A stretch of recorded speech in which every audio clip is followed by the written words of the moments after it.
Oh gosh. Wait.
All right, good night, good evening, everybody. My name is Christian Davies. I'm the Gene Jones Director of Public Programs here at the Nevada Museum of Art. And I would like to welcome you to a very special program that we've got for you this evening with our friends from Nevada Humanities and Our Story, an introduction to Black Springs, Nevada.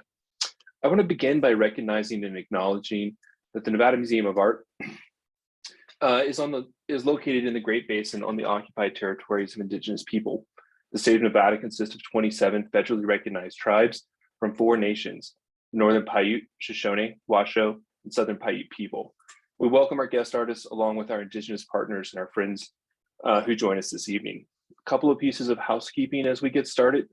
This evening, please use the chat and the Q&A feature to queue up any questions or share your own stories. I know that Angie and the rest of the panel tonight are going to be asking for your contributions as well. And with that, I'd like to go ahead and turn things over to Stephanie Gibson from Nevada Humanities.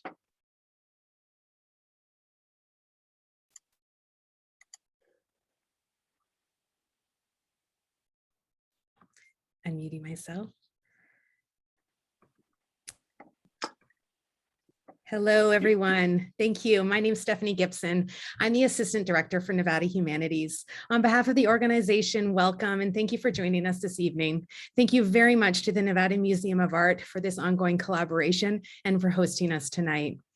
For those of you who don't know Nevada Humanities, and we have a really great crowd tonight, I'm so excited. We are this state's independent nonprofit partner of the National Endowment for the Humanities.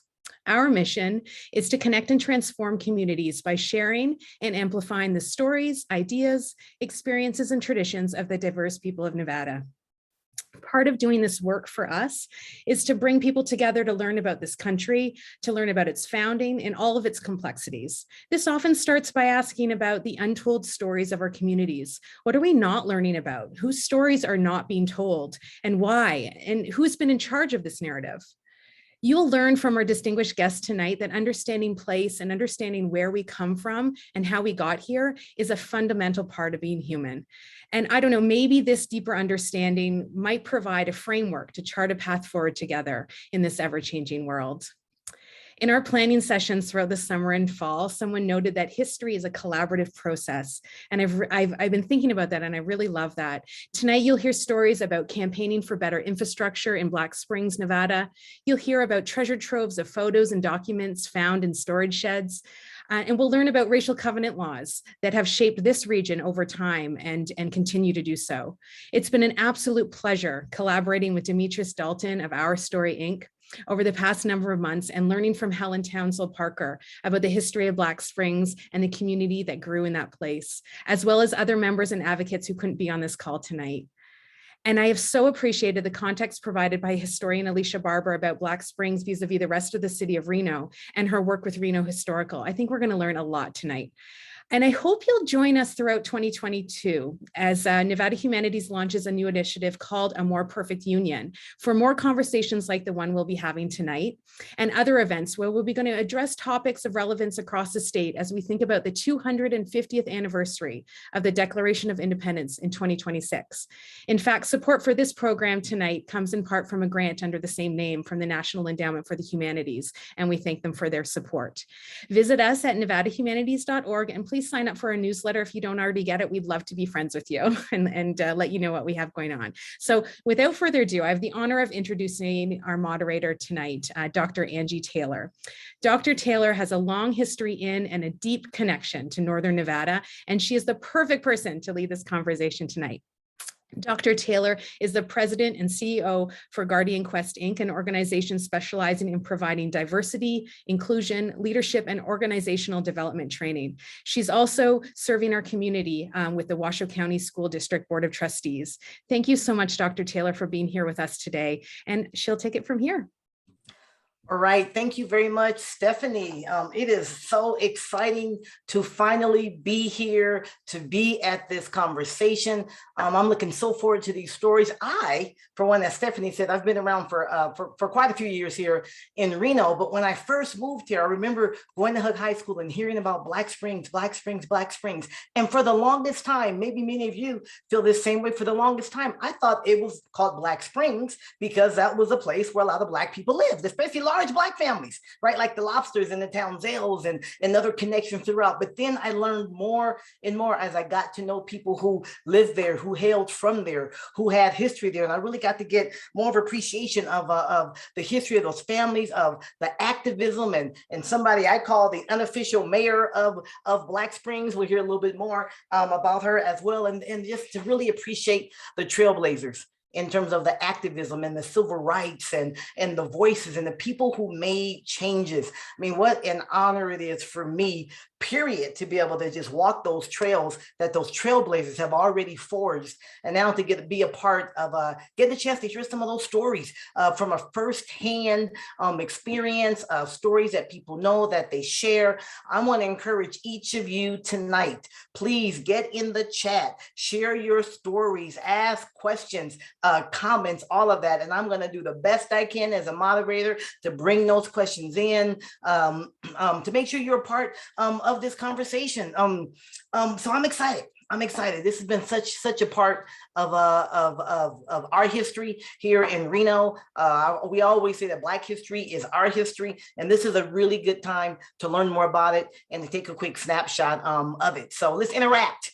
Talk to me. Talk to us throughout this night. So to start though, before we jump too much into those stories and some of those trailblazers and things and the activism and such that, as I talked about, we thought it was really important to begin to learn just a little bit about the history of this region, right? It kind of gives us some context to the work that Our Story, Demetrice, Dalton, her husband Kenny, and their team at Our Story Inc. and give some context to the really important work on our history that group is doing with respect to the growth and the development of Black Springs. To give throughout some of this, Alicia will also explain a little bit of the work of the Reno Historical Society and the tour that they're working on. I hope we get a chance, Alicia, to add in a little something about that, and also the connection to the Historic Reno Preservation Society as we go through this, because this is a time for history, and I am excited about it. So don't forget, everybody, talk to us in the chat. Let us know what you're thinking. Say a little something. If nothing else, give us an amen, a shout, or I can't believe that, a wow, or whatever, or ask a question, because we want this to be a night that we all share together. So let me give you a little something about Alicia. She's a public historian. I didn't even know what those were until I met her. She's a writer, an educator, and she specializes though in preserving and documenting and promoting the stories in historical places of Nevada. She is an author, and the author of Reno's Big Gamble: Image and Reputation in the Biggest Little City. Dr. Barber was also a consulting historian for the African American Civil Rights Experience in Nevada. So this is not work that she's new to. This is something that she's passionate about. And so it's so great to get someone with her background and her experience to say, I want to learn a little bit more and put out there and share a little bit more about the African American historical experience in our state. Let's see what else. That book, by the way, is Historical Context, which is produced for the Nevada State Historical Preservation Office. So again, this is what she does. This is who she is. So I'm going to turn it over to Alicia to give us a little bit of background. Thank you so much, Angie. And I'm so honored to be here. I'm so excited to listen to these stories and to learn, just like the rest of you. So my role tonight is just to provide a bit of geographical and cultural context to help set the stage for the community's story. So to do that, I'm going to be sharing with you my screen, which is hopefully happening right now. And what Angie mentioned there was the historic context that was created for the Nevada State Historic Preservation Office. And I just want to mention that that was a work that was published in August of 2020. And so on this page, I've actually put the website for it because it's the web address if you'd like to read through it. That was a context that was produced to try to give a background for the State Historic Preservation Office to really help assist in nominating more properties to the National Register or to local historic registers that have to do with African American history in the state. And so it's kind of a survey with a lot of background information that can help people identify places, assess their significance, and really have enough of the background information that can set the individual story of different buildings and structures and landscapes into context. So I highly recommend looking through that. Demetrice Dalton, who you're going to hear about in a bit from Our Story, served on the advisory board for that, and I was also a consultant on that project. And pretty quickly after Demetrice and I had met, we really started talking about trying to get a virtual tour of Black Springs on Reno Historical, which is a website and app that I manage that I'll talk about a little bit later. But one of the important pieces of the background information that was contained in that context is the population count. And so I just wanted to throw some numbers up here because it's, I think, very helpful for us to kind of understand how many members there were of the African American community in Nevada and in Reno and in Washoe County in the early part of the 20th century, which is really where our story of Black Spring starts. And through 1940, that population didn't rise above 0.6% of the population of the state. You can see the actual numbers on that top chart, 134 residents in 1900, rising up to 664 African American residents of Nevada in 1940. And I've included the numbers for Washoe County below from 1940 specifically. And you can see there how that broke down by township, with 245 in Reno and 27 in Sparks. Now, what's notable about Nevada is that the relatively small numbers of African American residents living in the state did not translate into lower levels of discrimination against them. In fact, this was especially true in housing, where Nevada's African American residents experienced just as much injustice as anywhere else in the country. And one way that that was expressed was through racial restrictive covenants. So I wanted to give a little bit of information about those.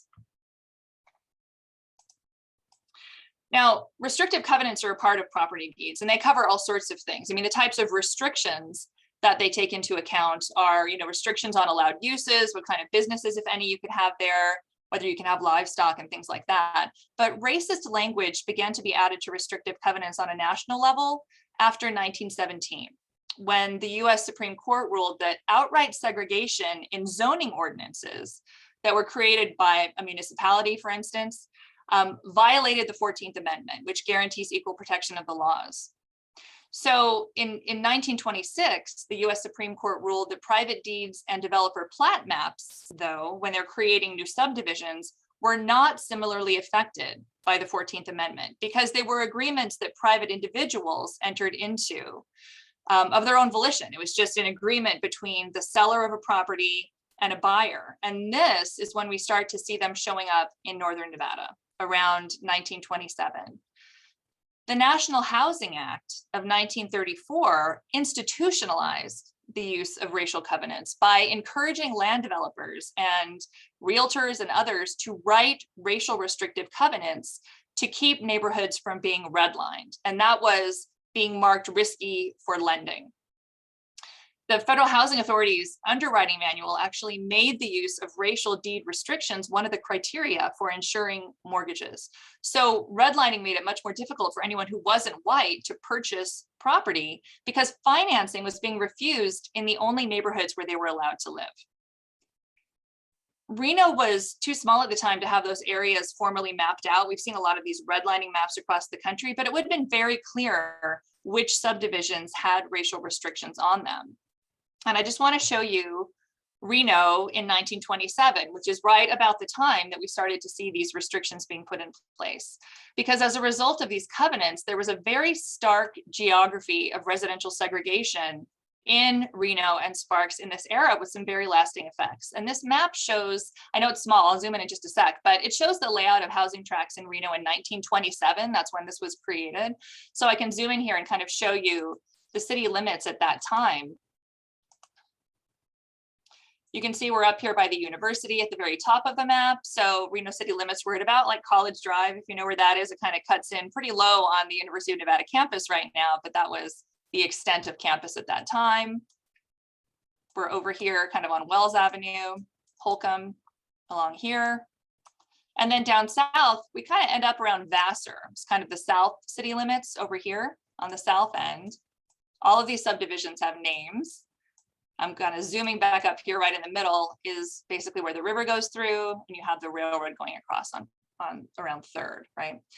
So we don't begin to see those racial covenants established in new subdivisions until right around this time, the mid to late 1920s.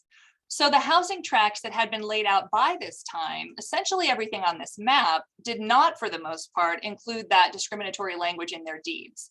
The private landowners who owned this property might decide on their own not to rent or sell to anybody who wasn't white, but there wouldn't have been anything in the deed to their home that prevented them from doing so. But it's after this time that new subdivisions were very likely to have discriminatory language in their covenants. And so I want to show you some of these and what they actually look like, because we talk about these a lot, but I think a lot of people haven't really seen them. This one is for Country Club Acres, which was laid out in 1931, just south of Plum Lane, between Virginia Lake and Plymouth Street. And so I've highlighted, this is all the restrictions on the property, but I've highlighted the part about the racial restrictive part of it. While most of the covenants throughout the country were written to keep Blacks from moving into certain neighborhoods, unless they were servants, which was allowed, it was always explicitly allowed, right? They could work there as servants. Many of them also excluded other ethnic groups too. And so here you can see, Asians being singled out sometimes in other communities, although I haven't seen them in Reno. They would say something about Jewish residents too. And so you can see how they explicitly lay it out there, that not being allowed to purchase, own, or lease any of the said lots or parcels of ground or any part to live on, except in the capacity of domestic servants or the occupants of the occupants. Here's one from the Mountain View subdivision in Reno. This is just southeast of the VA Medical Center. And this one is interesting, kind of notable, because it doesn't just delineate who is excluded, but why. And you can see under Clause 8, it being designed to create and maintain a settlement community or neighborhood of persons who are on a social equality. The said building site shall not, or any portions thereof, or any parts, be permitted to be occupied or used by any person or persons of any race other than the Caucasian or white race, except occupancy by domestic servants of a different race domiciled with owners or tenants. Here's one from Westville Village. This is just south of Reno High School, between Foster Drive and California Avenue. This is from 1945. And again, this one has a pretty straightforward talking about the Caucasian race. And then this is from the Mill Street edition in 1946. This one is notable for actually talking about blood. No portion shall be used or occupied by any person or person whose blood is not entirely that of the Caucasian or white race.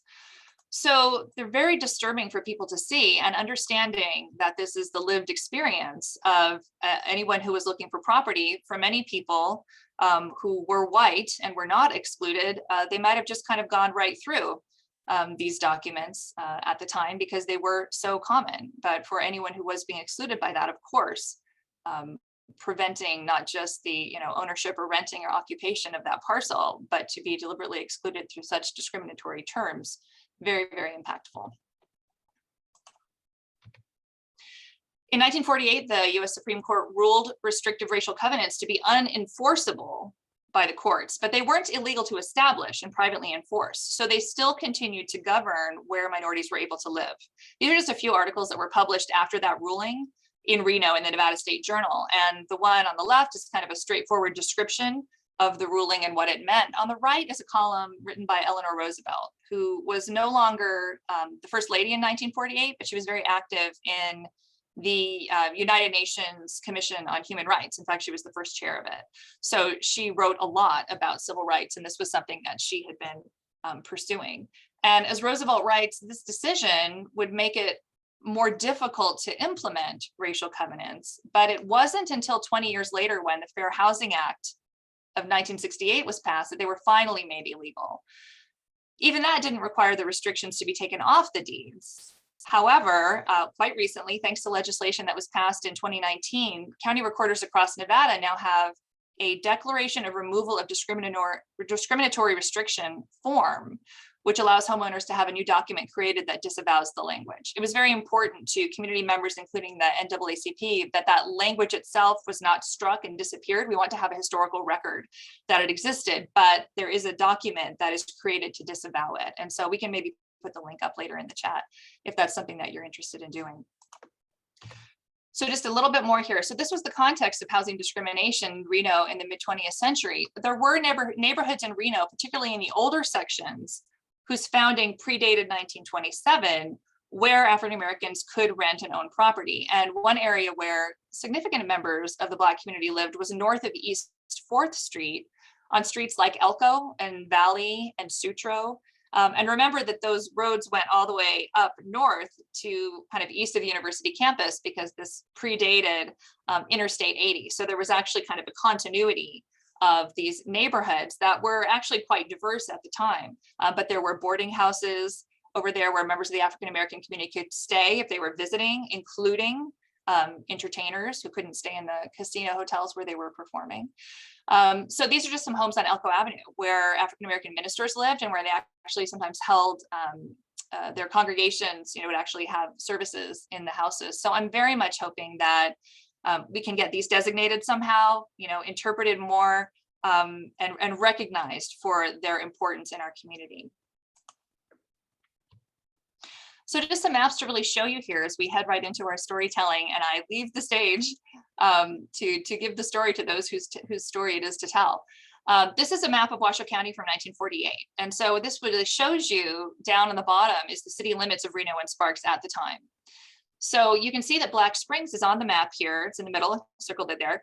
And it's about 6 miles north of downtown Reno. And the name appears to have been derived from Black's Spring, an actual water source that was in the area. We start to see that on the map in a 19th century railroad map. And the area around it was labeled Black Springs by the 1880s. So quite early. And there was some kind of settlement around there, including a small cluster of businesses and houses by the 1940s, although not African-American businesses or residents. But we do see it on the map, and it was kind of a known name for the area with kind of a handful of things. So this map, of course, predates, again, Interstate 80 and also the improved freeway going north. You can see here is a more recent map of the county, 2016, and you can see that development has caught up to the Black Springs area at this point. And so you have some markers on there, and you can see how, Reno city limits itself has expanded, but the North Valley is, with a lot more settlement throughout this area. And Black Springs is up there on the top left. Lastly, I just want to end here with a Google Earth view of the Black Springs community. And this can kind of give you a sense. We're a little rotated here. So actually north is to the right. So you see US 95 going off to the right. So that's actually north of the community. And then on the south is Old Virginia Street, North Virginia Street, on the left side of this map. And this is right around the Lemon Drive exit. And so I just wanted you to be able to have a sense of your bearings. And I'm going to step out of the way now as we listen to Helen and the members of the Black Springs community tell their story. And I will be here just with some more photos that I will be kind of moving along. So I will turn it back over to you. Wow, Dr. Barber, that is amazing. I mean, just to get the background and to know that some homes and properties still have those covenants. I'm watching people have a conversation in the chat, right, about how my parents' home, or we bought a property. And so, I mean, it makes me wonder how many homes or properties, somebody mentioned something that wasn't even a home that they bought in 2000 that still has those covenants in it. So thank you for letting us know how we can get that not removed, right? I understand the historical value in that, as you mentioned, but at least how it can be disavowed. So everyone on this webinar, you have an assignment. We have an assignment. If you have a home or property of any kind at all that was around, built during or before the 1940s, may even go with the 50s just to be safe, right? Check it out and have that language disavowed. And you can go to your county. I think the county recorder, Dr. Barber is going to says she's going to look and see if we can get a link on that, but call the county offices. And there's a document apparently that you can sign, we can sign, you can have signed, that says that, not that it's struck because of the historical value, we certainly want to honor that, but that you disavow the language so that can't continue on after us, right? Because you never knew who might buy something and then try to, say, hey, well, you never know. Things are crazy, right? Who knew we'd be in a pandemic for 2 years? So nonetheless, there's an assignment. There's an assignment for each and every one of us, right? One more thing, as we transition to getting into the stories, we're going to have some stories here that we're talking about with Demetrice and with Helen. One more thing, as we get into the stories, some of you may have seen one of the pictures that was put up, and it had two homes on it, and it talked about how Dr. Barber was talking about how sometimes the churches, they would go over to their pastor's houses. Sometimes they even had services there and so on. I'm just going to start this. Did anybody else notice that they had a chicken dinner sale? I mean, a chitlin dinner sale. It was chicken or chitlins. I'm just saying. It was I didn't want that to go unnoticed. I didn't want that to go unnoticed. Important part of history. I can't tell you the last time I've seen the Chitlin dinner sale, but I'm just saying, we don't want to miss that, Helen. We don't want to miss that. We don't want to miss that. So let me bring in some stories that Helen Townsell and Demetrice Dalton are going to share with us, along with some images. Dr. Barber, Alicia talked about how she just a lot of things were collected. She collected a lot of photos, and so she'll try to follow along and put pictures up as people talk about as Helen and Demetrice share stories from their own experiences and their parents and grandparents' experiences out in the area that we know and love as Black Springs. Starting with Demetrice Dalton, as a longtime resident of Northern Nevada, and she has volunteered for Our Story, and I hope we get to hear a little bit more about Our Story Inc. For over a decade, just helping to fulfill the Our Story mission of sharing the stories of the unsung in Northern Nevada, and certainly this area, really Black Springs. We can all agree that this is an area that's been unsung. Our Story Inc. I'll tell you a little bit while I have the opportunity. Is a nonprofit.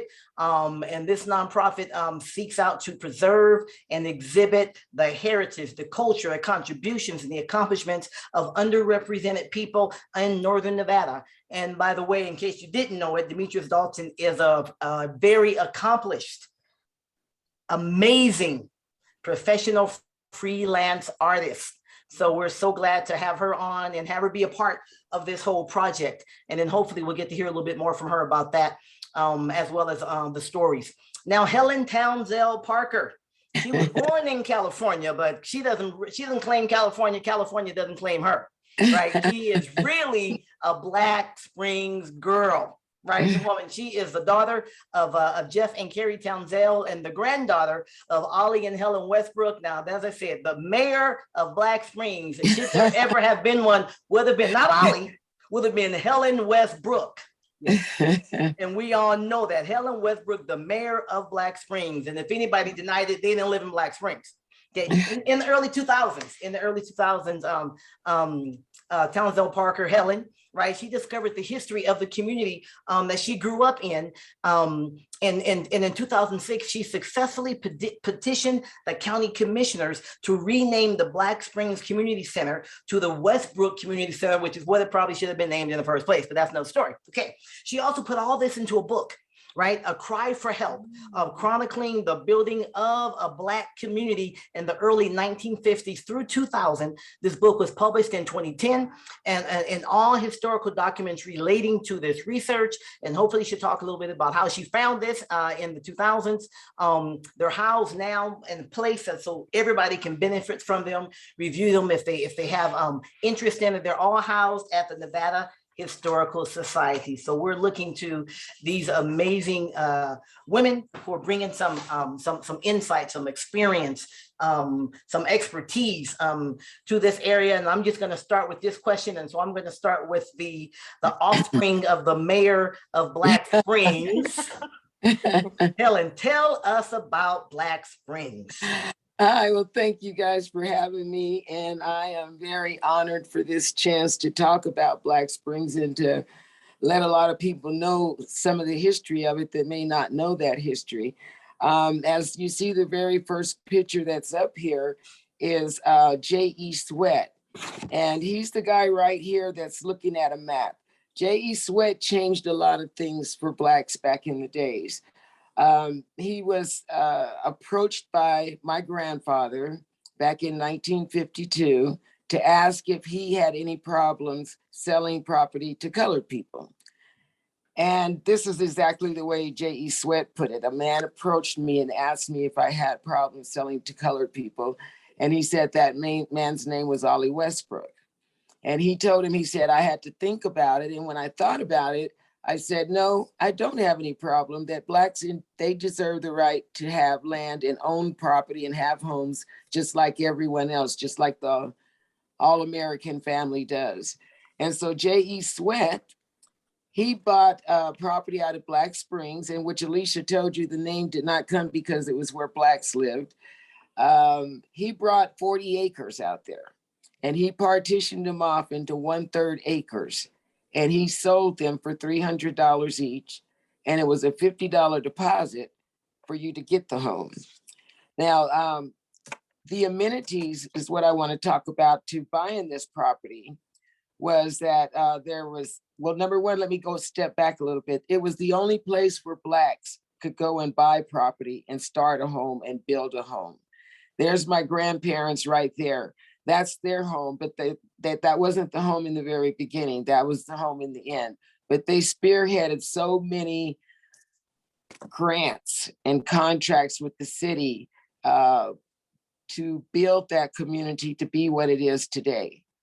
In the end, my grandparents, along with the community, and of course, my good friend Andy Gorton, they raised over $2 million for the upgrading of this community. And that is one of the reasons that I felt that the community center should be named after them, as well as they do have a street named after them, Westbrook Lane. But my grandparents were very, very instrumental in getting a lot of work done out there. Let's go to the next clip there. I want to talk a little bit about some of the housing out there. As you can see right there, it was not a very nice community to live in, I guess you could say. A lot of people thought that. I didn't think it because we, as being kids, you didn't know any better. The church right here is First Baptist Church of Black Springs. That was built in 1955. Mr. Carthen, Cecil Carthen, came up with the idea to build a church in their community so that the residents could have a place to go and worship God, and that's what they did. The house over to the right there is the Osborne's house. That house was also one of the original shacks back in the days. A lot of the homes out there were old mining shacks that people, when they were mining up at Peavine Mountain, would come down and sleep at night. Those were the shacks that, you can see some of them there. They were just little shacks. That's what my parents ended up buying, just little shacks. But it was where the miners would come in and rest. And back in the 50s, when J.E. Sweat bought the property, his main purpose was, like I said, to buy it so that Blacks could have a place to buy property. I even had a story told to me by his son, who, when I seen him walk into the room, I swear I thought it was J.E. Sweat himself. And I thought he can't still be alive. But he had read my book and got a copy of my book when it came out. And he told me about his father riding on the train with Eleanor Roosevelt back in the 50s. And he told her of his dream to go to Reno and buy this land and sell it to people of color so that they too could have a chance to, have what every other American was having, a home, a place to live, a family. This is some of the homes right here. Back in the day, a lot of the people would add on to their homes, but I need to step back a little bit because I didn't tell you about the amenities. The amenities was no running water, no sewage, no electricity, cesspools, and dirt roads that had potholes in them to where my brothers could ride their bikes and jump in the pothole and the bike would go up in the air. It was kind of like you made a game out of it. This was the amenities that we had, but you know what? We had a place to call home. We had a start, we had a beginning. It was really, really hard for a lot of the residents out there to get loans because of where they lived. When they would mention the area that they lived in, the banks, no one would want to loan to them because it was considered an unincorporated area. A lot of people had no idea why were you even living there. Well, that's because that's where we have to live. But you can see how some of the shacks were back then. Finally, a company by the name of Copeland Lumber Company. They used to be over on 6th Street. My grandfather and my dad, they went to them and asked them if they would consider giving them a loan to help build their homes. And he did agree to it. He gave them small loans at a time. Once they paid it off, they were able to come back and get more loans until finally they were able to build their homes. And in this part right here, because we had no water, the homes that we did add on to, the homes that we did build, there was people that got burned out because of the fires that we had. By the time the Reno Fire Department would get there, of course, the house would have burnt down by then. So we took it upon ourselves, the residents, to build our own firehouse, to get our own truck, and to take care of our own community. One of the things about the residents of Black Springs, the majority of our parents were not educated, but you would never know that they were not educated because of the works that they did to bring this community to what it is today. Just like I was saying, the fires that were going on, people getting burned out. We're out there with water hoses trying to put out a fire, you know. They decided, hey, I'm going to build my own firehouse. And this is the community that got together, got a lot of donations from UNR, from some of the construction companies around town, and a lot of people within the community that had material around their house. And together they came together and they built this. And that firehouse stands there today. We also donated a fire truck, which you see the fire truck in there was the Black Springs Volunteer Fire Department. And there's Mr. Lobster, William Lobster. He was the fire chief. Right next to him is Mr. Copa. I think he's the commissioner. But anyhow, Mr. Lobster was our fire chief for many years. And wow, what can you say about that? And that building stands there today. And what's so great about that is we just reclaimed that building, and we plan to have it looking just like it looked back in the day when we had it. And now it will be called the Black Springs Volunteer Fire Department Museum. And we're hoping a lot of people will come out to see that and share in our treasures that we have. Now, this is a good story right here. This is the Black Springs youth. And we called ourselves Power at that time. People organized to work for equal recognition. Well, in our community, like I said, my brothers, the way they rode their bikes to play, we had all these open fields with sagebrush and hills. We really had nowhere to come together as kids and, like, you know, a community center. So we all decided we were going to get together and try and get us a community center. We did a lot of grant writing and petitioning. And eventually, in the end, we raised over $18,000 for not only the community center, but for also the park that is in there, the Martin Luther King Jr. Park. My brothers rode in on that house when they wheeled it in that day. And there you go, Black Springs Community Center. That's the first time that we had our own community center. We had a library in there. We had a place to go after school. That's my grandmother. The Kiwanis Club donated a lot of money to the organization. And they were asking my grandmother, well, what were we going to do with the money? And of course, she's pointing at the community center. We're going to fix it up. Because if you've seen the picture, there was no foundation. There were no windows. There was nothing. So we just basically had a structure that we were going to make into our community center. And here's the pictures of the park that we put together: the basketball courts, swings, slides, merry-go-rounds. With this was our park, and you would not believe how much we utilized that park. All the kids out there, all the kids. This is a different part of the park. This is when they upgraded it and made it into this big, beautiful building. Well, right here is still the old part of the park, Black Springs, the Martin Luther King Jr. Memorial Park. And that still stands there today. This is our library. And this library started off in Andy Gordon's house, because before we got our community center, everything we did was at Andy's house. We get out of school, all of us kids would go down to Andy's house. We did our homework there. We planned projects there together. We looked at how we could help to make our community better. Well, a lot of other kids during the summertime, and we're getting grants to go to campsites or whatever else young people did back then. I don't remember. We were fighting for our community. We were fighting for a community center. We were fighting for books. We were fighting for a place to go where after school we could all go and congregate together and do our homework. We could have our little gatherings there and get-togethers there. That's Sharon Carthen right there with the big afro. That's myself right next to her, and that's Deborah Lobster.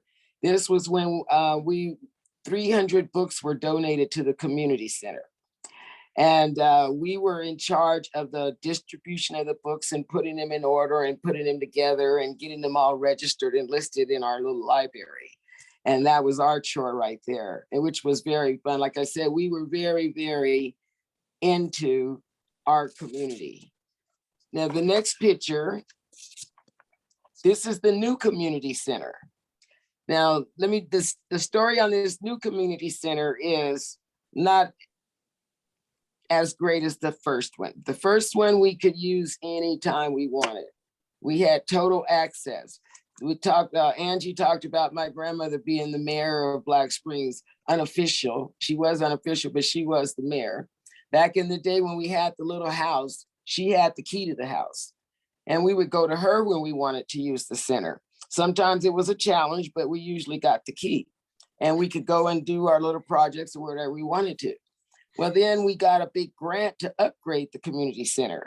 It was a sad day for us kids when they tore that building down, the little old house, you know. That was our first project. They built this big center, community center. Well, the flaw with that is once they built this big, humongous, beautiful building, we no longer had access to it. We had to pay to get in it. And it just sat there, as it still sits there pretty much, just looking pretty, because the amounts that they charge to go in and to have an event there is ridiculous, especially when you consider it's the residents out there who originally put that community center in there. So, but yeah, in 1970, let me step back to one year, 1969. After going through all of the struggles of trying to have decent water, the residents in the community finally got together and tried to build a well along with J.E. Sweat. That didn't really work. Yeah, we had water, but it wasn't good water. You have to let the water run for a minute before you put anything in the glass. And then once you put it in there, it was a big white film, and you'd wait for that white film to kind of dissolve and go away, and then you could drink your water. Not only that, if the upper Black Springs was using the water, lower Black Springs had very little water pressure. Same thing with the lower using the upper. So although we did have water, it wasn't the same. And I also want to mention a local businessman by the name of Foster. I believe his company is still over there on Sierra Street. Mr. Foster, he heard about the conditions and what Blacks were going through in Black Springs with no water. He offered every resident out there to come to his service station and get water anytime, as much as they needed, no charge. And that's how, in the very beginning, a lot of people did get their water. I know I'm kind of all over the place, but as I see the pictures and think, I have to go back to that story. But yeah, so like I said, eventually we did get water. There's the current First Baptist Church of Black Springs. It's been upgraded. They've added on to it. It's still in action today. Don Butler is the pastor there, and there's Mount Hope Church. That's the one you see when you first drive into Black Springs to the left. And it is still in session today. I'm not sure who the pastor there is right now. This is the inside of Mount Hope, which you see the old chairs back in the day. We had chairs, we had the benches where you flip the seat up. It was quite interesting. But yeah, that's how they dressed back then. That's a great picture right there. This is the street naming. That's the story right there. Back in the day when, like I said, us kids, power. Once we got the park and we got the community center, we wanted to rename the streets. And we wanted to name them after famous, what we thought of our famous people, like Coretta Way, Kennedy Drive. We have Westbrook Lane. We have, oh my God, I can't believe I'm having a brain fart. Well, I may get to that in a little bit. I can't remember some of the street names right now, but if I do, I will get back to it. But some of you guys that are watching that live out there, type in some of the street names. Medgar Avenue, thank you, Andy. but there's quite a few streets out there that, like I said, we named after famous Black people, Malcolm X. And us kids had to do, that was our job. We named the streets. This house right here, Miss Fleta Turner, she was one of the first residents in Black Springs. She had a house up on the top of a hill where we would go as kids, and we had our Brownie meetings there. We were Girl Scouts. We had our meetings there. It was kind of like a little place where we all hung out that Miss Fleta Turner donated to us. But I believe she was the very first resident out there. And that house still stands today also. This is Mr. Stevens' house. Now, Mr. Stevens, he was an electrician. And he wired every house in Black Springs.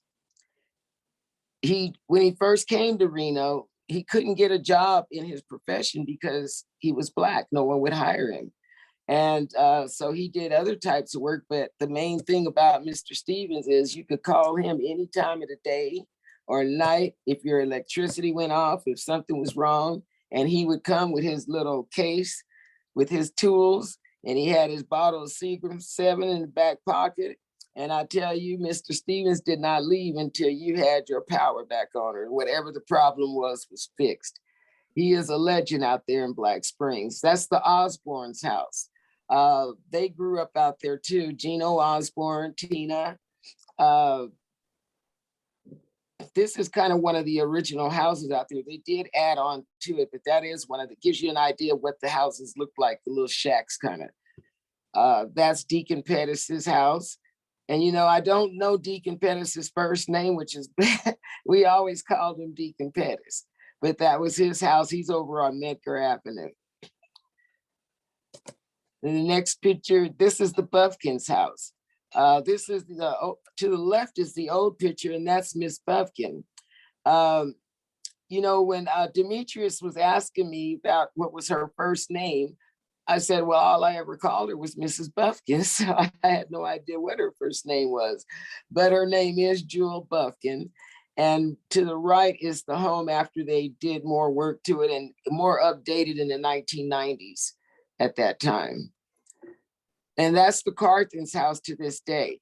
Back in the day in the 50s, when the Carthens first moved to Black Springs, they stayed across from where we lived down on Westbrook Lane. They weren't in this house right here. The house that they were in was a 2-story house, and we used to run back and forth a lot and play. The story that I'm going to tell you is about the cesspools. We were always scared we were going to fall in a cesspool because they were usually open. Even if they put boards over them at night, if you're out there playing or walking around, you know, you don't know where you're going. You could easily fall in one. I think that was my biggest fear growing up out there, is that I was going to drown in a cesspool. But then the Carthens moved up here, and they've been there ever since, and they are still there today. The next picture. This house here came in on wheels, and it still stands there today. I do not know the gentleman that lives there, but he does still live there today. Another house that came in on wheels is the Stevens house. These two right here, he moved here in Black Springs in 1966, and he had his house come in on wheels. You can kind of see where he put his foundation in and made that his home, and he lived at the very end of Medgar Avenue. That he was the son of the Stevens that did the electricity for us. This is the Jones house. Now, back in the day, Mr. Jones, when we were in the process of trying to get a fire chief, he was like an acting fireman for us. Even up until the time he moved to Sacramento, while we were still trying to become a legal fire department, he also kept in touch and got things going for us. Till the end, till we finally did get a fire chief, which was Mr. William Lobster in the end. This right here is the Reynolds house. And they were the first white family that moved out to Black Springs. And you saw Connie a while back on the merry-go-round, you know, twirling around on there. But this is the first white family that moved to Black Springs. This is my mom's house. It wasn't always like that. When my dad bought this property, the kitchen was the entire house. And it was a little shack. And over the years, my dad worked construction here in Reno for like probably 30 years with Corral Company. And he retired with them. But during the whole time he was working with them, he built the rest of our house. And it ended up being a 4-bedroom, 2-bath. And it still stands today. My mom still lives there today. We still have lots of picnics and parties and all that at her house. This is my grandparents' house back in 1991. It still stands today. This is we got paved roads, you guys. Through all the grants that my grandparents helped to write, this is one of the things that we did get, is the paved roads. And before I finish talking, I'm just going to read to you kind of each grant that they did and how much that grant was for. This is the Robinson's house. Clara Robinson, back in the day, they lived there. They were actually the ones who started the Mount Hope Baptist Church. This is the Gaston's house. They were old time residents out there. You know, I kind of think Teddy is still alive. I'm not really sure, but that house still stands today. All of these houses now that you're seeing, people have built on to make them what they are today. Now, this is a good story right here. This is the Lobster's old house. This is when they first moved to Black Springs, I think in like 1964. And the picture right next to it, that she's going to show you next, is the house that stands there today. Now, the story in behind this house is that when Mr. Lobster wanted to build it, the city would not give him permits because they thought it was too extravagant for the neighborhood. The man the architect who designed this house was Lloyd Walker, who was, I believe he taught up at UNR. He was one of the first Black professors up there, but he designed this home. And as you can see, Mr. Lobster got his way because he did build the house. But the very front part of this that you see right here is the old house. He never did tear that down. He just added on to it in back right there. And that house still stands today also. This is used to be Reverend Hill's house. And when he left, he sold this house to the rent. Who did he sell that to? Can't think of their name right this second either. Was it the Moores? Was it the Moores? The Morrises, yes, the Morrises. He sold that to them, and they still live there to this day. And as you can see, the properties are now very nice. We got grass, we got streets, we got fences, we got homes, garages. We have things that every American fought to have in their life. I mean, like I said, there were so many blocks that came up to where we couldn't get help from the city or the county. There was, even back when the water, it was against the law for us to hook into this district and that district. And there were so many laws about what we couldn't do.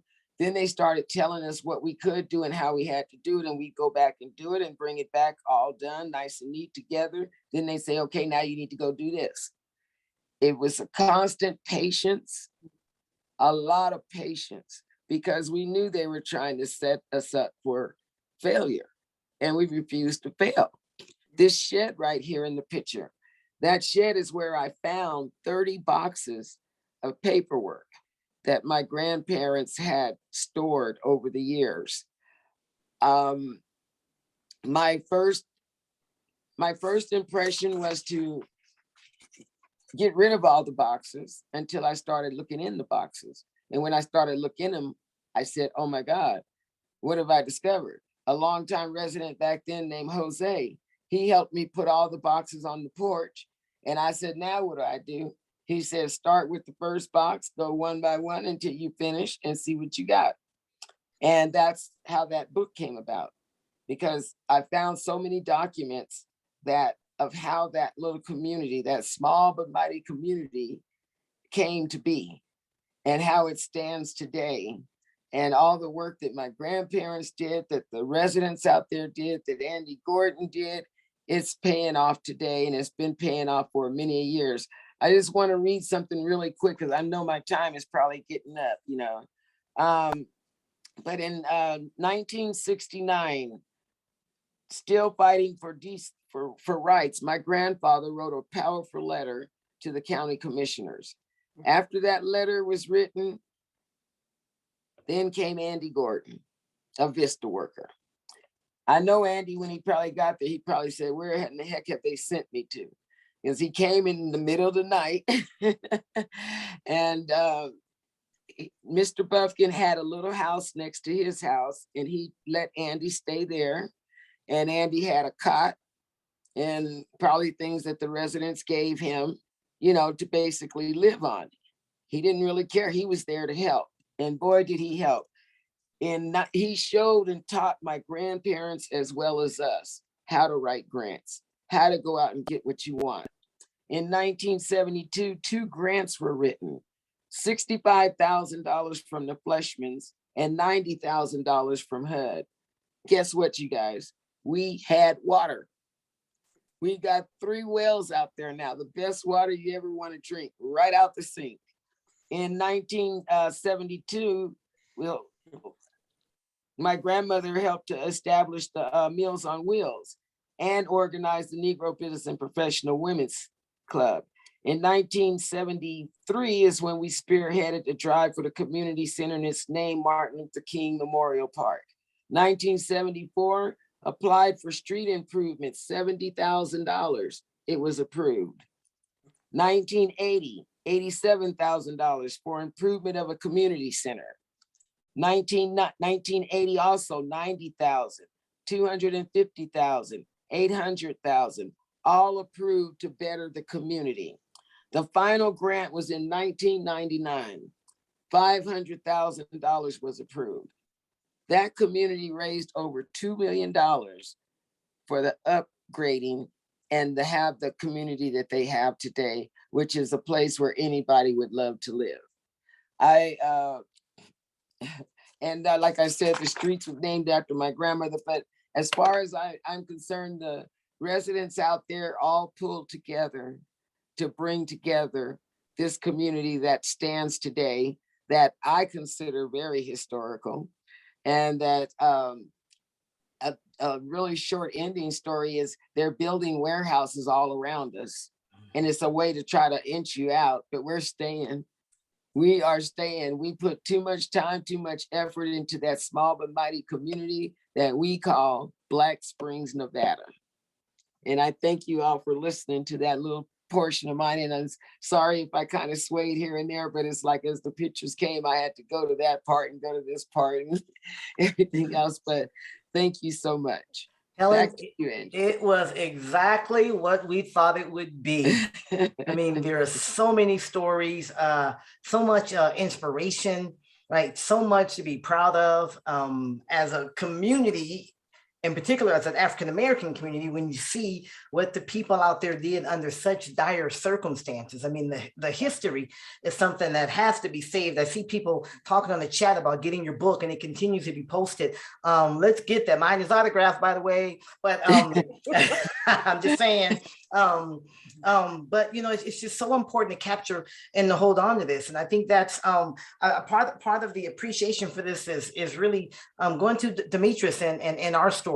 And that's why the work that you do for this community, in this community, your organization is so important. So give us a little snippet. I know we're running over a little bit. I heard we had a 10-minute cush, so we're gonna be in this cush for a little bit. Thank you, Christian.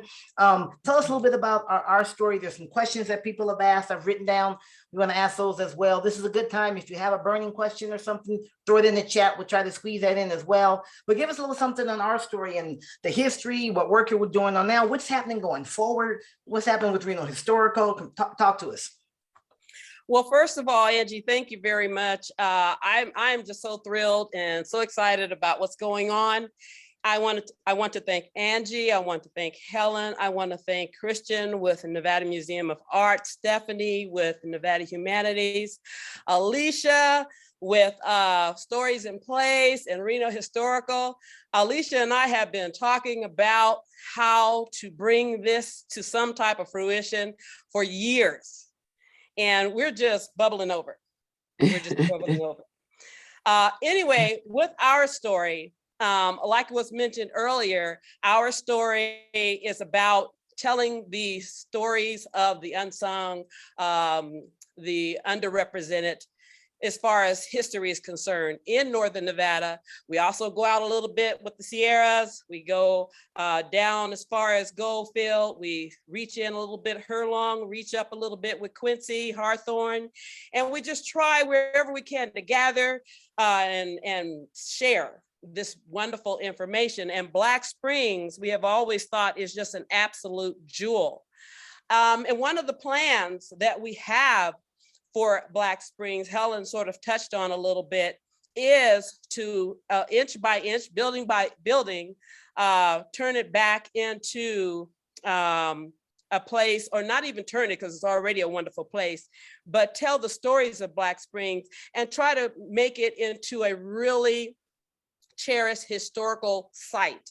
And so we have homed in on the old garage that you saw earlier with Chief Lobster, and we are in the plans right now of making it into the Northern Nevada African American Firefighter Museum, which we believe, once it's opened, will be only the second, and correct me if I'm wrong, but will be only the second operating African American Firefighter Museum open and running. We are so excited. And in that museum, we will be able to not only tell the stories of those who volunteered, tell the stories of those who built the building, tell the story of the community that built the building, but we can also share to folks out there that these were folks that were working together, making their community better, just like any other community, just like any other parents, any other kids, any other caregivers, clergy.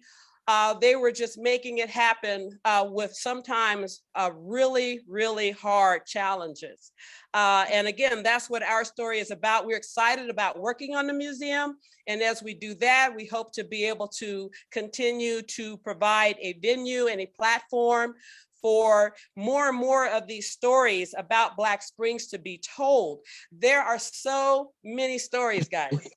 There are so many good things and so many music and athletes and performers and authors and that have came out of this small community.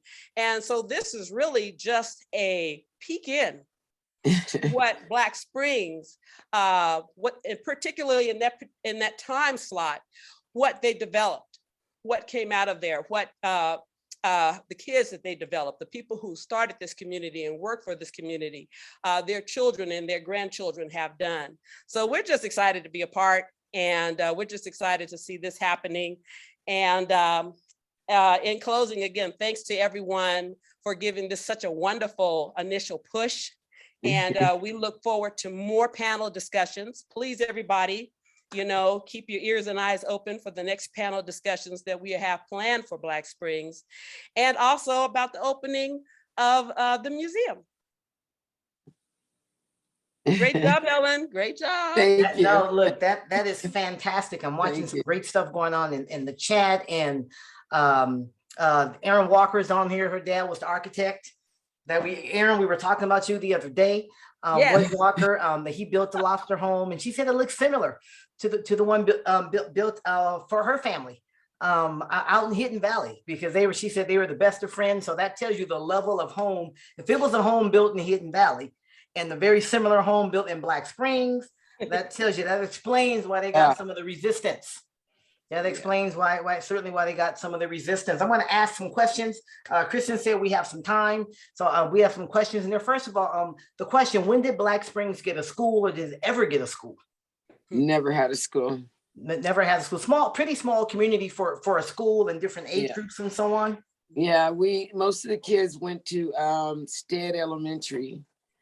And then junior high school, Clayton, Went to Clayton, and high school, Hug.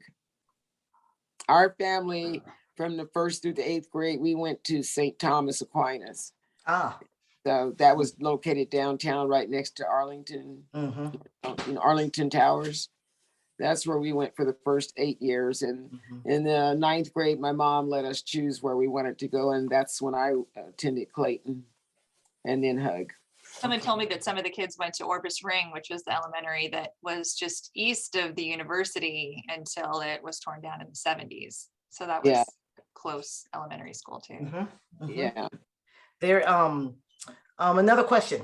Talked about your book being in school libraries, used in classrooms. You can respond, and because I can put my other hat on and I can respond to that as well. Well, I did try to apply for that, but at that time they didn't accept the book. I read the letter just the other day as to why they didn't. They thought it was a great history, but they didn't see where they could put it in their curriculum. And I think, and those are two different questions really, right? Being a part of the curriculum is one thing because the curriculum is so dictated by the state, but being in the library is something completely different. Yeah, right? I'm trying to get it in the libraries of all the high schools. Well, I think part of what will have to happen, and someone just asked me a library question, about, because, we're not involved in the day-to-day of the library, but someone just asked me, and this is for you, Stephen, as well, is all you need to do is have a teacher request the book, a teacher, a family request a book to the school library, and then there's a process they can go through to add that there if it's something they want to read, or if they're working on a project or have to do some writing. That's the way to go around that piece, if you will. Librarians have some flexibility in terms of bringing in books that might not be a part of the history curriculum, so to speak, and that their hands are kind of tied in terms of that, but it can still be brought into the book and brought into the library and then used. So there's a little back way. So all of you on here, if you have kids in school, you're involved, say, hey, go and ask if they can get this book because my kid wants to write a paper on it or whatever the case may be, and begin to start that process. Begin to start that process now. And if you really look or donate it to the library, but we want it to be so people can use it and read it. And we won't write a paper on it. So then it just begins some conversation. Other questions. Thank you for that one. So that was Evan Doris. And then Stephen, I hear from you on school board stuff sometime. Thank you, sir. Susan Chandler, she said she heard that the Adi Montello neighborhood was the first place after Black Springs where African-Americans could purchase homes. Does anybody know if that's accurate? Is that Northeast Reno? Yeah, Northeast Reno. Yep, over there. That's where the majority Baptist. I don't know if that's about the purchasing, but I know that that's where the majority of Blacks moved to. Even a lot of Blacks that lived in Black Springs at the time, once it was opened up, they moved to Northeast Reno. So I do know there was that was probably where the majority of them were at that time. When I moved here, that's where we moved. And that's where a lot of the Black students, Black kids, Black families lived. And that's part of how I got acquainted with Black Springs, because knowing people that lived there and then going to school with some of the kids that still lived out there. Yeah. So thank you for that, Suzanne. Schools and quality of education. I'm not sure what that means. Stephen, you got to give me a little bit more on that. Julia Young, can the Black Springs community be designated on the National Historical Register? Okay, our story is in the process of working on that building, the fire building. We call it the firehouse. We're in the process of getting that registered as a historic site, not nationally. And Alicia Barber is playing a major part and helping us make that happen. That's just another sliver that we're just so excited about. And we hope to have that done this year. Alicia, is that pretty reasonable? Yeah, we hope to. We just need, for National Register nominations, you need the permission of the property owner. And so that's something that's kind of being worked through. And that would be true for any of the buildings, any of the structures in the neighborhood also. The thing to understand about the National Register is that it doesn't actually offer protection from demolition of buildings. It really is a purely honorary designation. The city of Reno has a historic register that actually does offer some protections because changes all the way up to demolition need to be reviewed by the city's Historical Resources Commission in a public hearing. So it's the local designation that actually can offer more protection. We're pursuing National Register nomination because it is a national honorary designation, and also because it can be a way to get more funds. Being nominated or even eligible for the register can be a way to get grant funds. So we're really excited about pursuing that. So I've been talking with Demetrice and Kenny in our story. And then we're also working on just getting more awareness for this community by putting a virtual tour on Reno Historical, on the Reno Historical app and website. So it's renohistorical.org. And it is just basically a map-based history of the area. And so we're just starting to, with the help of all the stories that we're getting from Helen and residents and everything, I'm glad this is recorded because we're going to go through it, make sure we have all our information correct. But we've started to put together a virtual tour on Reno Historical, and that will be exciting too, because that will help get more information out to the community to increase the appreciation and understanding of this important neighborhood and all its residents. I think one of the things that will be great from that, Dr. Barber, is as one of the early questions, where is it? I mean, right? That's, where is it? Right. And that's a great part about having the tour, is being able to, right, is being able to see where, let's just start with that. Yeah, and, so, and I'll just show you, super quick. We're just kind of, it's underway. I'm just doing a little glimpse. It's like a sneak peek of the Reno Historical Tour, but awesome. this will really allow us to really show where it is in comparison to the rest of the city, with an introduction and then a list of sites. So this is sort of what we're starting out with. And if you're actually there, you kind of navigate through. These are all private property, so we're not encouraging people to trudge around on people's property at all. But this is just going to be a really great way, I think, that we'll be able to get more information out. And so we're really just starting to put this together. So check back with Reno Historical, and as we have more events along these lines, we will be filling it in. And eventually having a launch of that whole virtual tour so people can understand where it is and what its stories are. That's fantastic. Let's see, we still have many questions, which is great. Ken the Blacks, we talked about the National Historical Registry, the entire neighborhood. Someone else talked about making sure to try to preserve it so that warehouses don't take over everything else.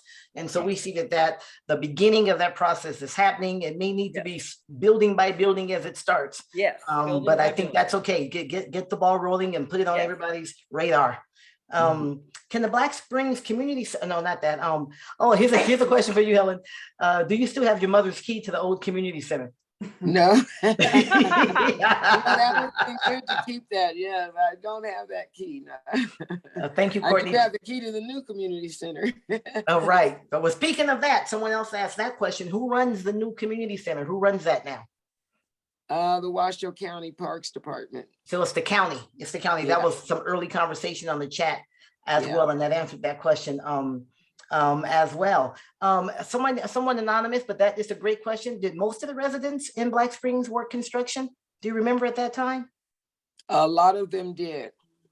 Mr. Carthen was an airport.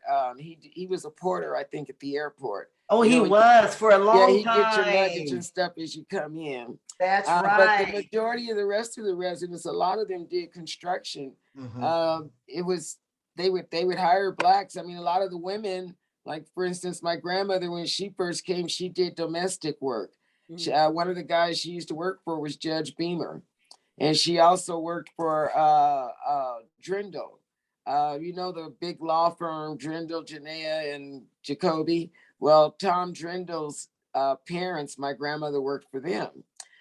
She also was involved with Sandoval, as far as doing housework for them. And then eventually my mother got a job at Harold's Club, working in the bakery. But my dad and a lot of the men, Mr. Lobster, my dad, Osborne, I believe Cecil Washington, Mr. Stevens, a lot of them all did construction. So quite a few. Yeah, quite a few. We have plenty more questions. I'm going to keep going. Plenty more questions. Basically, the question is about, can teachers bring books into their lessons? They can use supplemental materials. There's still some of an approval process, because as you can imagine, everything isn't appropriate, and you don't want people bringing in political stuff, things like that That's Right. not for the school. So there's Right. there's some sort of approval in that, but sure, teachers can bring in supplemental materials. They bring in supplemental materials all the time. Another question, this is that was by Stephen. Thank you, Stephen. He's active in this. Thank you. He's ready to go after the county to see what can happen about amenities, about the community center. Adrian Finkster, is Northeast Reno being considered for similar historical research? Northeast Reno, we're talking about Pat Baker and so on. A little side note about Pat Baker. I don't know if you know it or not, but that land actually belongs to the school district. And the city has been, I just found this out, right? And the city has been leasing that land, right, for like $1 or something like that. So we're in the process of, we're not in the park business, rather that anyway. So that might be a good time to have the conversation around that area. Yes. Any Well, idea Dan- about any work being done there? To answer, I mean, I know you're directing this to Demetrice, but I just have one thing to say to Adrian. Okay. Lonnie Feimster, he has every documentation you can think of about Reno, downtown Reno, Nevada. I've been to his office. I've told him he needs to write a book. He's one of the ones that you would want to go to for that information, is what I'm saying. You know how your uncle is. He's just a wealth of knowledge, man, of research, of data. You know Oh that. my God, he is. We've had a couple of questions about donating to the museum project, and then contact Our Story if you want to contact Our Story Inc.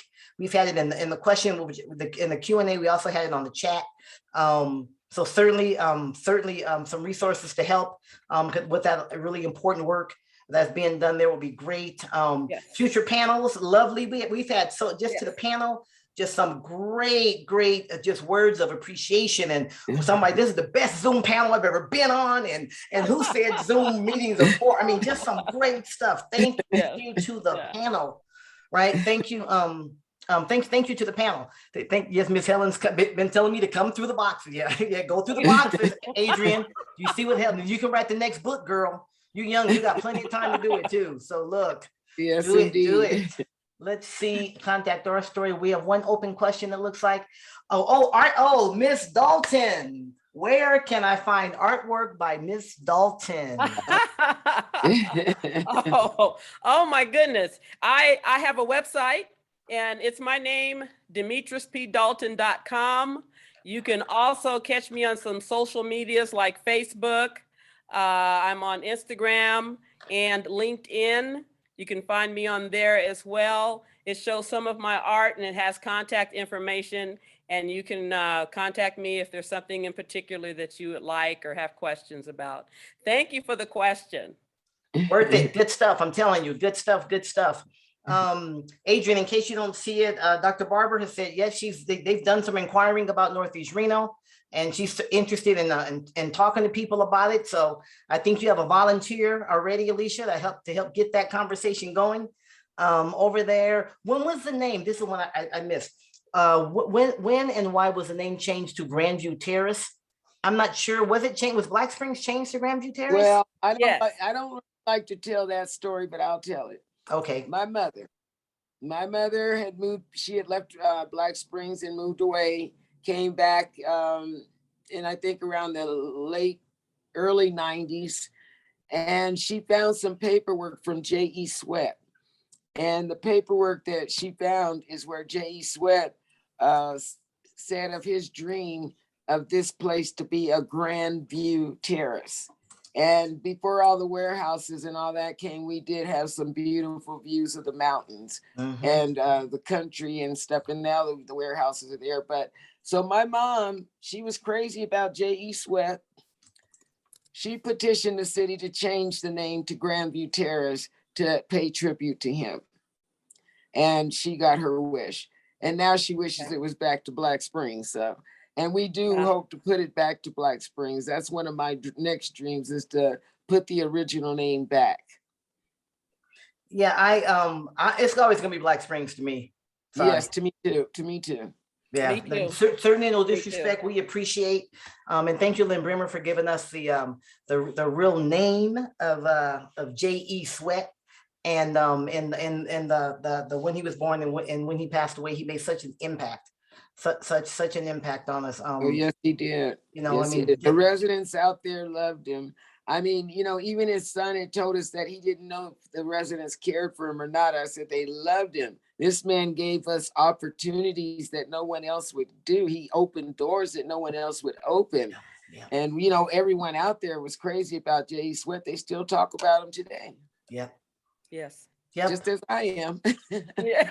But no, I mean, I mean, look at the lives. I mean, they're Black people that wouldn't have been able to be homeowners, which is how, Yeah. I mean, that's the piece. I mean, that's how so much of our wealth in this country is generated from a family, and then it's passed down from family to family. And if you can, Right. so that, you know, that meant so much to be able to own a home, right? And And to there's still some deny those original people.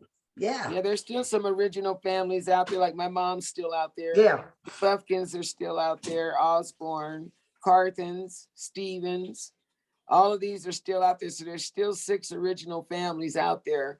There, of course, their kids are now living, you know, in the homes and everything. My mom is the only original from back in that day of the parents that still left. So we, you know, but yeah, it's Okay. it's Okay, look, a couple of things. It has been suggested, and looks like Andy is would like to join in, and Kristen said he can bring them up. And All right. his name has come up once or Hi, twice, Andy. right? Just once or twice here, sir. So let's bring you in, Andy, for some comments. Would love to hear from you. You're such an important part of the story. So Kristen's going to make that happen. And as that works, someone else is asking, Carol, can you turn off the sound? will the recording of this conversation be available? Dr. Barber, Christian, someone, will the recording of this be available, be made available? It will, yes. And Stephanie's in the chat here, and I think the Nevada Humanities will make you, it Stephanie. available after the fact. Yes. Yeah, just to echo Alicia there, we're going to be sending a recording over to Nevada Humanities, and they'll be releasing it sometime shortly in the future. And just to let you know, Andy is now a panelist and can join the conversation with you guys. Thanks. Fantastic. Andy, would love to hear from you, sir. Join us. Hi, this is Andy. I'm sorry my camera isn't working. That's probably good for you. Anyway, there's a reasonable facsimile of me on there. What I just wrote, the group is the heritage and legacy of Black Springs runs very deep and wide, and the residents, their generations, children, and children's children are a lot to be proud of. And I did sit in on one county commissioner meeting when they were talking about zoning reinforcement around Black Springs. And I just think whenever a hearing needs to be held, it needs to be held in that community center, not in a neighboring neighborhood. It just has so much standing. I think it needs to be honored and respected in order to make sure input is there. And, you know, maybe resources aren't there to make improvements that you would want to see in houses and so forth. But unfortunately, I've attended so many funerals in Black Springs, but people come from all over who have a connection with Black Springs. And that's where I'm saying that I believe Black Springs has something that other communities want and have, and it can be erased so easily with those monolith buildings that are going on and sandwiching in Black Springs. So when county and Reno and other governmental entities are considering those type of things, I think the voices of Black Springs need to be heard, and people who are on this call and the fantastic leadership of the speakers today need to be heard. I think when I looked at the criteria on types of zoning changes and so forth, I don't think heritage or legacy is one of those factors that are looked at. And I think that is an element that needs to be evaluated and weighted accordingly when zoning changes are contemplated. Anyway, I just wanted to throw that out. I mean, I was a Vista volunteer there in the late 60s, and it set my compass for life. And I feel, privileged to be part of Black Springs in my own way. So thank you, Helen, and everyone else. It was nice to talk to you individually. And obviously, I'll continue to support what Black Springs is doing. Thank you. Thank you, Andy. That's fantastic, Andy. Thank you. Here's another question. Christian said we're okay with a few more questions, so we'll take them up on that. Rob K asked, the nearby Peavine Mountain mining town, mainly active in the 1870s, was known as Poville, P-O-E, Poville. And then he had put a Wikipedia link here. Since mining shacks, was how it began, right? It all began out in Black Springs. He was wondering, he or she, Rob, I'm wondering if any early residents of Black Springs had any known links, family links or anything like that to Poville. You ever hear anything about that? No. No, I never have heard of it. I did hear that Poville was related to Edgar Allan Poe. Yeah, I'm not quite sure that's what he means. Yeah, I mean, maybe not in this era, but it's possible in the earlier era. And there's been some work done on the early 20th century, history of Black Springs, and even earlier than that. Deb Hinman with the Historic Reno Preservation Society had put together an article for their newsletter, Footprints. It's available online. I'll see if I can find it here, because I think there was like a little settlement there, and there was a roadhouse, and there was a woman named Hannah Bathurst who had a kind of a business with a nightclub and all sorts of sort of some. So I think the earlier years before this are very colorful and interesting, but in a very kind of different era and in a different way. And that was really kind of aligned around what was then called the Purdy Road, what was before. Right. So I'll see if I can find a link to that, because it's just a real interesting story up there in general. It is a very interesting story. I read it the other day. I think Debbie Inman and Cindy Ainsworth, they're the ones who wrote that story. Awesome. Right. Look, couple things, Andy. Someone wanted to make sure you clarify. You didn't talk very much about your connection to Black Springs and how you got there as a part of AmeriCorps, and the word on the street is that was pretty important. Yeah, thank you. As you know, in the late 60s, there was a controversial war called the Vietnam War, and people could choose their way of service. This is when there was a draft, and being a VISTA volunteer in service to America, was another way of fighting the war on poverty, a different war. And it was a chosen way of service that was eligible to not be drafted and fight in the Vietnam War. I was more driven towards the movement of the 60s. I never participated in protests and things like that, but I'm hesitant to say this, but I mean, the Black Panthers then have a very strong community appeal, doing very important things in the community. And there were a lot of good things that were going on.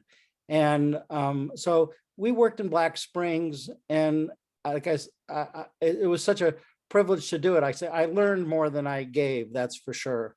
And it helped, shape me as a person. So there still are AmeriCorps or VISTA volunteers. It's like the Peace Corps in the United States. And I was, privileged to be a volunteer then in Black Springs, living in Mr. Buffkin's little house there, enjoying when Helen was a child, and I was probably a child myself. But it's great to, if I could put something in perspective, is, over 50 years later, it's important to know how so many generations now have grown into important leaders in their own worlds. And some go down different paths, not great paths, and some will go down outstanding paths. And Black Springs has the whole range of fantastic people who've been produced out of Black Springs. So anyway, that's what I did in the late 60s. And that was before I went to college. So I really got my primary education in Black Springs before going to college. Well, thank you so much for that, Andy. We're going to wrap up. We're getting close to 7:30, and I'm getting the nod from Kristen. Just in terms of the place itself, it's still unincorporated area. It still has not been incorporated into Reno. It's been deliberately not done that. Certainly Grandview Terrace, we appreciate Mr. Sweat and his family. So there's got to be a way to be able to do both. Capture this history and keep it, and still acknowledge his role in it without losing Black Springs in it. There are more. We could be on here another 30 minutes, but we won't. Right? No, we won't, because I know our time is up. Helen, we have to give you the last. Thank you, first of all, to everyone Thank you, This has been everybody. so Thank you. fun to be a part of. Yes. Thank you. Such an honor to be a part of it. Thank you, thank you, thank you, thank you. Thank you for all. I mean, there's still 100 people on this webinar, you guys. I mean, there's still a lot of people still enjoying this. So there's more to come. There's more to come. And thank you for those who jumped on and added. Helen, I think it's appropriate to give you the last word, something good on Black Springs for us that would help us capture this, just wrap this up. We got to give you the last word, my friend. Okay. Well, one thing I will say is that when you talked about all the stories that there are to tell, each individual family that lives out there that's still part of Black Springs all have a story to tell, you know, and their stories are just as interesting as my stories. I mean, we never even touched on the details of growing up as a kid out there and all the things that we did to have fun and how we entertained ourselves because we were so far away from town. There was no way you could get downtown. So we had to entertain ourselves. And one of the things when Andy did come to town is he made it where we were able to get out of Black Springs. We would get to go to Tahoe to picnics. He'd take us to the roller skate rink. You know, he'd rent a little bus and take us all down there. He was so involved in our lives. He was like our big brother.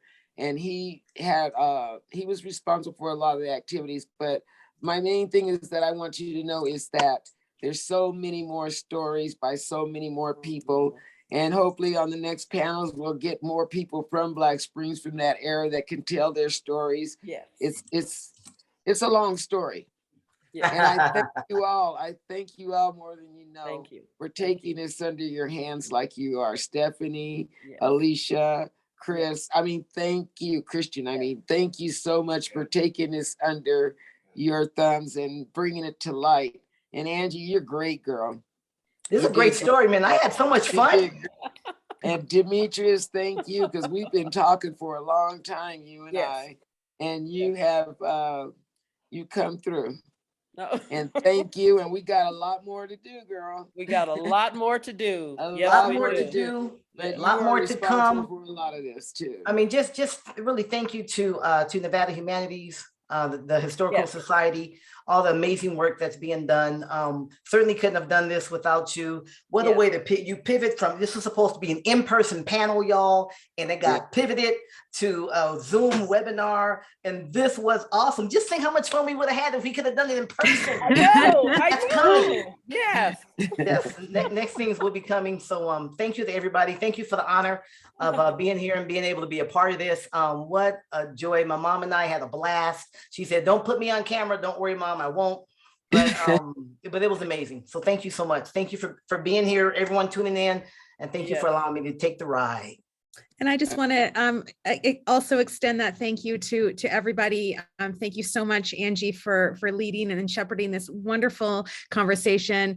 Thank you so much, Helen, Demetrice, and Alicia. It has been such a pleasure listening, as I think everyone is saying in the chat. There will be more work on this subject. And to everyone listening, if you have your own story to tell, please be in touch with us at nevadahumanities.org. We'd love to get to know you.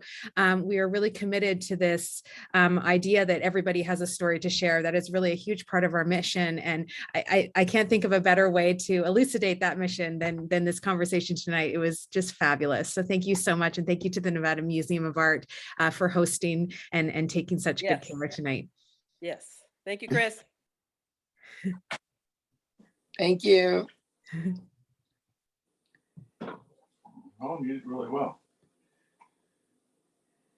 Thanks, everybody. That's going to conclude our program, and we will see you next time.